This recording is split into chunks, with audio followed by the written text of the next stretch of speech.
Y'all, I found an article about the unwritten rules in Silicon Valley and how these impact hiring. I didn't recognize the term mirrortocracy, and so I looked it up and I found this great article. I found out mirrortocracy is essentially a more cool way of saying affinity bias, that we have a tendency to hire people who remind us of ourselves and mirror what we see ourselves as like. The author talks about how many tech leaders talk about how hard it is to hire good people. And read this sentence. Because the talent market is so tight, that insularity presents a problem. It's hard to find good people to hire. All the Stanford graduates have offers from multiple companies, and there's no time to develop talent.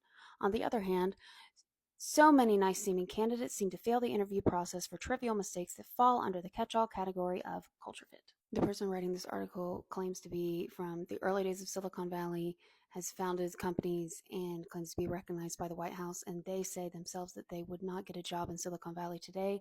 They wouldn't even pass resume screening based on the unwritten rules. Direct quote, "We've created a make-believe cult of objective meritocracy, a pseudoscientific mythos to obscure and reinforce the belief that only people who look and talk like us are worth noticing. After making such a show of burning down the bad old rules of business, the new ones we've created are pretty similar." They just rebranded the rules. They give an example. Apparently, Max Levchin, who is one of the founders of PayPal, tells the story of how there was a man who came for an interview, and as soon as he walked in the door, he was impeccably dressed in a suit, and they all internally groaned because he did not pass the unwritten rule of the go for the beer test. And the author of this article points out the cognitive dissonance of how painful it is that you threw out the old rule of business that dress shouldn't matter, but you just replaced it. Instead of saying it matters you're in a suit, you replaced it with you should be in what? A hoodie, I guess? I don't know. That seems to be the Silicon Valley thing when I lived there. You changed the direction of the rule, but you didn't change that there was a stupid rule.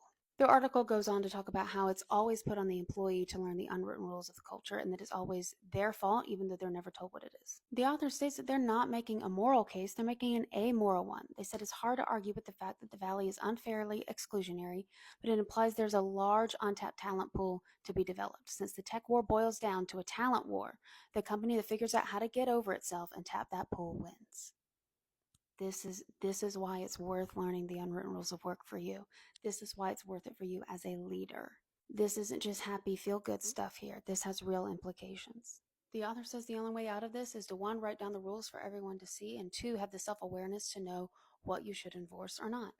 And that works perfectly with the fact that I already give a workshop on what are the unwritten rules of work that I found in my research, what have been unwritten rules for you, what are the unwritten rules in your company, and how are you going to figure that out from your employees, and which ones do you need to enforce, and which ones might actually be causing problems. Send me a message if you're interested.